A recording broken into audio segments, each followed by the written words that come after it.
Hi, my name is Mildred Jimenez. I will be talking about Johannes Kepler.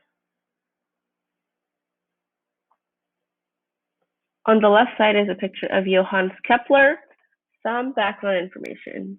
Johannes Kepler was born on December 27, 1571 in Wilderstadt, Württemberg, Germany. Kepler is a very well-known German astronomer, mathematician, and astrologer. Kepler is very famous for his laws of planetary motion, which I will talk later on about it. Kepler came to write about 26 books during his lifetime, which included astronomy and math. Kepler was alive during the late Middle Age and early Renaissance. He lived from 1571 through 1630. During the time period of the Middle Age, early Renaissance, a lot of important events took place.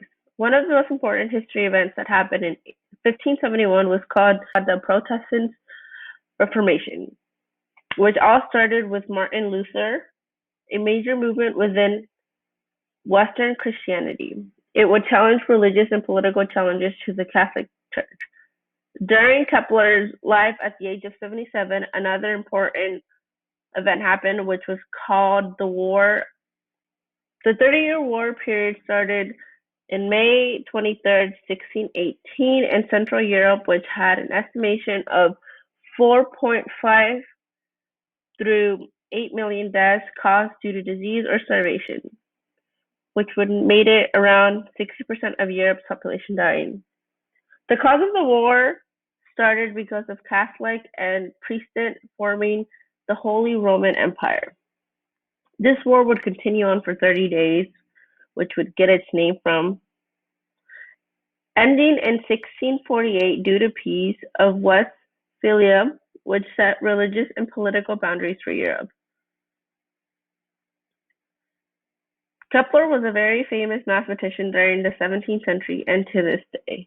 We also do learn about Kepler in our math book 1 in chapter 8. Kepler is known for discovering the laws of planetary motion. Another thing about Kepler was that he did have a partner who was named Tycho. Some information about Kepler's childhood. Kepler's mother was named Katrina and his father was Heinrich. The Kepler family was very poor, and Kepler was known to be a very sick child during his childhood years. They were also known as a branch of Christianity, which were called the Lutheran, which Kepler decided to separate from himself from it later on, which would cause him to be excluded from the sanctuary during the 13-Year War, which I talked about. Kepler's education. He went to the University of Tübingen in Germany. He earned a full scholarship with his intelligence. He was a very smart kid growing up.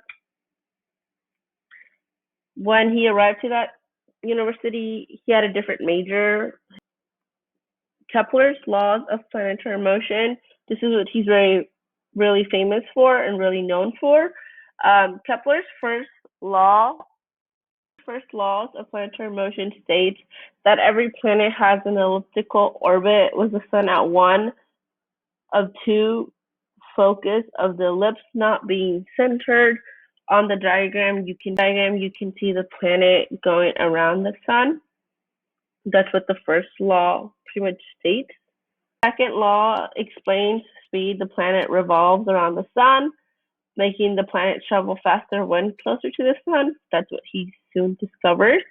On the diagram, you can see it's basically trying to calculate the distance between the sun and the planet. Third law explains the relationship between distance from planet to sun and the orbital. He comes up with an equation to solve that. We learn that more in our book, in our math book that we have this year. Some of Kepler's accomplishments. He helped scientists get a better understanding of astronomy. He also did help discover two new regular polyhedra. He also did prove how logarithm worked, and Kepler did help start the scientific revolution.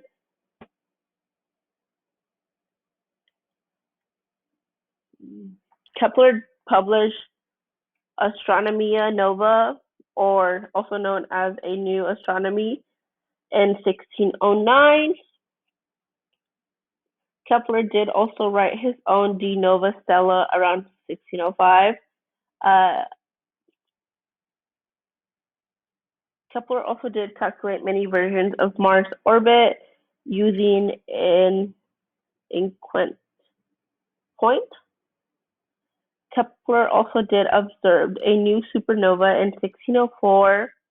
Here are some famous quotes of Kepler. One of them were, "Nature uses as little as possible of anything." Another quote is, "I much prefer the sharpest criticism of a single intelligent man to the thoughtless approval of the masses."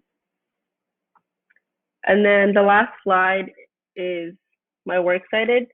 It shows where I got my information. And that will be all. Thank you guys.